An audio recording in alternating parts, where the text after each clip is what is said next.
Before we talk about the attack, you need to understand what Iran actually decided to pick a fight with. The USS Ronald Reagan is not simply an aircraft carrier. It is a sovereign piece of American territory that floats, breathes, and kills. Displacing 104,000 tons fully loaded, powered by two nuclear reactors, producing enough electricity to light a mid-sized city, this ship has been on continuous deployment rotations since the South China Sea tension escalated in late 2024. She carries 68 combat aircraft. Her flight deck is longer than the Eiffel Tower is tall. 5,000 personnel operate inside her hull, rotating in shifts, sleeping in narrow bunks stacked 4 high, eating in cafeterias that serve 18,000 meals a day, all while maintaining a state of permanent, instantaneous readiness. Her escort, the guided missile cruiser USS Shiloh and destroyers USS Benfold and USS Howard, form a layered defensive network that can simultaneously track over 400 airborne targets, engage dozens at once, and do it all while the crew drinks coffee and monitors screens. Ask yourself this, and I genuinely want to know your answer in the comments. If you were a military planner in Tehran, looking at that battle group on satellite imagery, would you risk it? Someone did. Here is what made this confrontation different from every previous Iranian provocation. This wasn't a rogue IRGC commander making a unilateral decision. This was a coordinated, pre-planned operation, 3 months in the making, with Russian GRU advisors providing updated radar gap analysis of the carrier strike group's sensor coverage and Chinese-manufactured CM-400 AKG anti-ship missile pods integrated onto Iran's most capable airframes. The upgraded F-14 Tomcats and Su-30 variants acquired through back channels. Yes, you read that correctly. Iran flew modified Sukhoi Su-30s, the same fourth-generation airframe Russia operates over Ukraine, equipped with Chinese targeting pods and Russian-provided electronic warfare systems specifically designed to blind American AN/SPY-1 phased array radars. American intelligence had been watching the preparation for 11 days. Every fuel truck that moved at Bandar Abbas, every late-night weapons loading cycle captured by reconnaissance satellites passing overhead every 94 minutes. The Pentagon knew an attack was coming. They just didn't know the exact night. Until a signals intelligence intercept at 11:43 p.m. local time confirmed engine ignitions across 3 dispersed airfields simultaneously. The trap was about to be sprung. But who was really walking into the trap? In the absolute darkness before a crescent moon rose over the Zagros Mountains, 8 aircraft lifted from 3 separate bases in a coordinated launch designed to overwhelm pattern recognition. Not 6 antiquated MiG-29s stumbling through the dark. 8 aircraft. 4 modified Su-30 MKI variants, 2 F-14B Tomcats carrying Chinese PL-15 equivalent long-range missiles, and 2 dedicated electronic warfare aircraft designed to burn out American radar receivers with focused jamming energy. The formation flew nap of the Earth at 200 feet, using the radar shadow of the Iranian coastline to mask their approach. They flew in silence. No radio transmissions, all navigation handled by pre-programmed GPS waypoints with Russian GLONASS backup in case American GPS jamming kicked in. It was, genuinely, the most sophisticated attack profile Iran had ever assembled. It lasted exactly 9 minutes before USS Shiloh saw every single one of them. Here's the painful truth about electronic warfare in 2025. The same Russian jamming systems that blind older American radars were already cataloged, analyzed, and countered. When the Iranian EW aircraft lit up their jamming pods, they didn't blind the Shiloh's AN/SPY-6 radar, the newest phased array in the fleet, specifically designed to operate in heavy jamming environments. Instead, They handed American signals intelligence officers a detailed electronic fingerprint of every system on board. In the Combat Direction Center aboard Reagan, the tactical action officer, a 34-year-old commander from San Diego, looked at her screen and said 3 words to her team: "I see them all." Tell me something. Have you ever tried to react to something in under 2 seconds? That's barely enough time to blink twice. That's the window in which the Aegis combat system aboard USS Shiloh computed intercept solutions for all 8 Iranian aircraft, assigned weapons, cross-referenced rules of engagement parameters, and presented the tactical action officer with a firing solution menu. 2 seconds.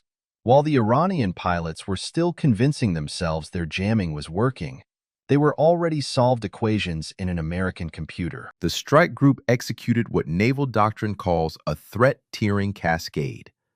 The 2 dedicated EW jamming aircraft, the greatest threat to the defensive network, were assigned SM-6 missiles from USS Benfold's vertical launch cells.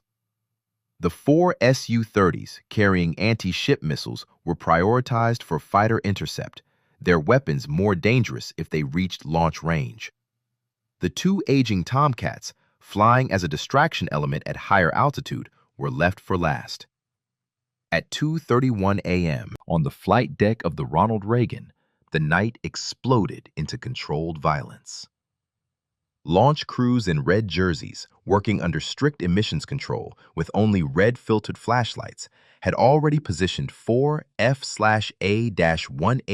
Super Hornets, the 2-seat variant, carrying both pilot and weapons systems officer, on the catapults. These weren't fresh pilots scrambling from sleep. They had been sitting in their cockpits for 40 minutes, engines at idle, waiting, because the intelligence picture had told them to be ready. The catapult officer dropped his wand.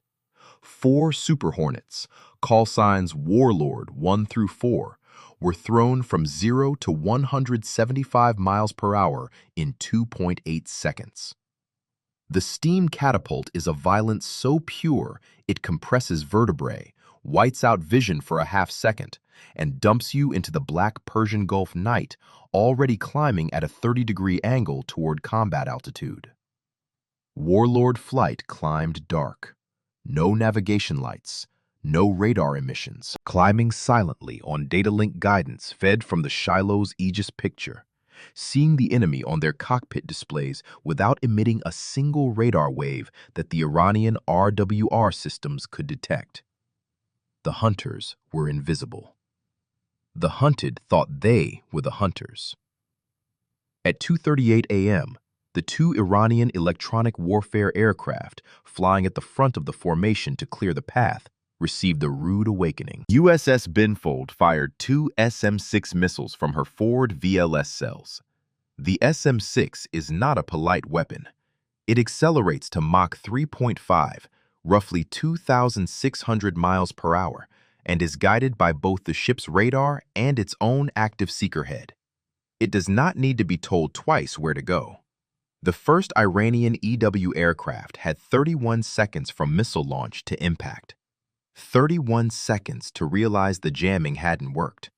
31 seconds for the radar warning receiver to scream in the backseater's headset. 31 seconds to attempt a countermeasure dispensing sequence that the SM-6's guidance algorithm had already anticipated and compensated for.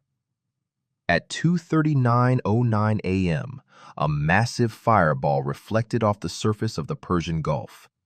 Then, 8 seconds later, a second. Both electronic warfare aircraft were gone. I want to pause here and ask you, watching this unfold, does it change how you think about the balance of power in the Middle East? Drop your thoughts below. This conversation matters. The remaining 6 Iranian aircraft, now stripped of their jamming protection, their radar picture suddenly filled with the terrifying realization that the Americans had seen them all along, broke formation. What had been a coordinated, professionally executed assault profile dissolved into panic.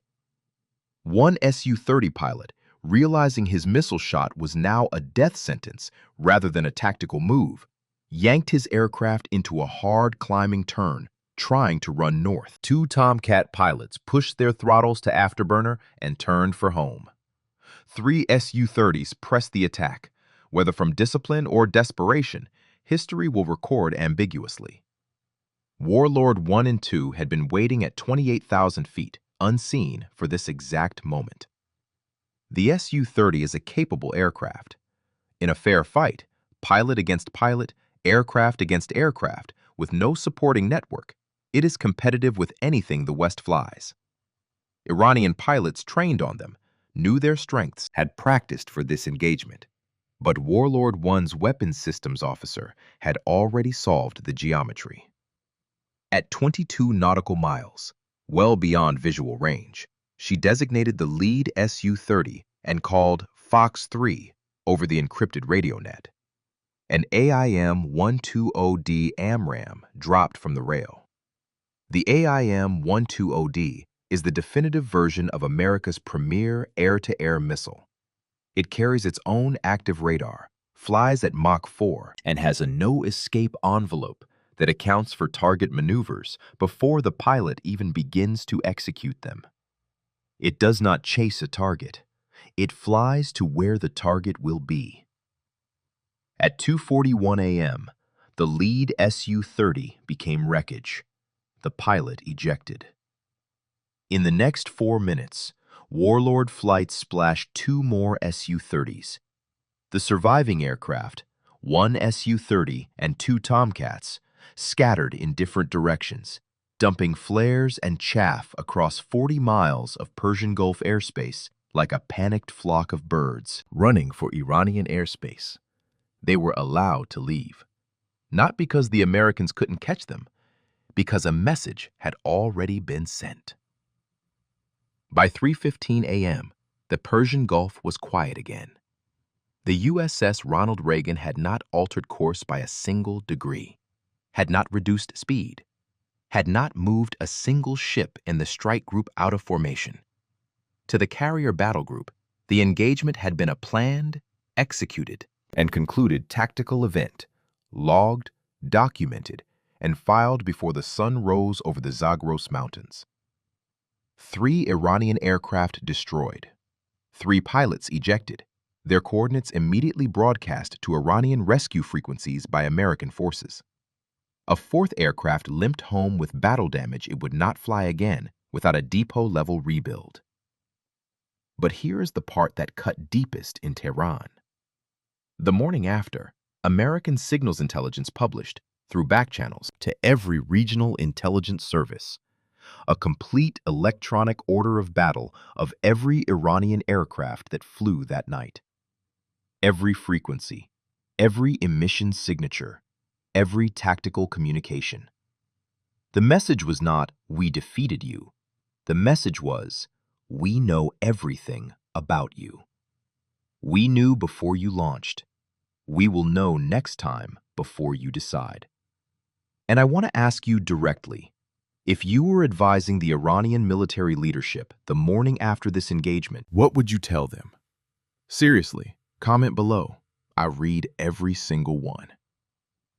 The Russian GRU advisors who had promised their jamming systems would blind American sensors had gone very quiet. The Chinese technical representatives who had certified the PL-15 equivalent missiles had boarded flights back to Beijing before Iranian state media had finished drafting their cover story, which, characteristically, described the night as a successful training exercise. 3 burning wreckage fields on the floor of the Persian Gulf told a different story.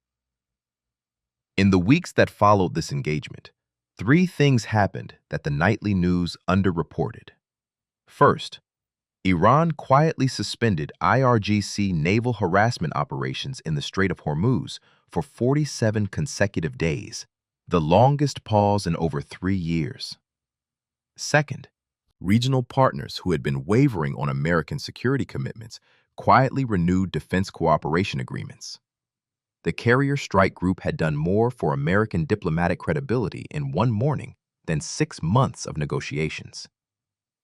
Third, And this is the detail that should genuinely make you stop and think. The Iranian pilots who survived were not celebrated as heroes. They were debriefed behind closed doors and, by multiple accounts, never flew combat missions again. Not because Iran punished them, but because what they described in those debrief rooms, the feeling of being tracked, hunted, solved, and killed by a system that never needed to see them to destroy them, was too demoralizing to share with the broader pilot corps.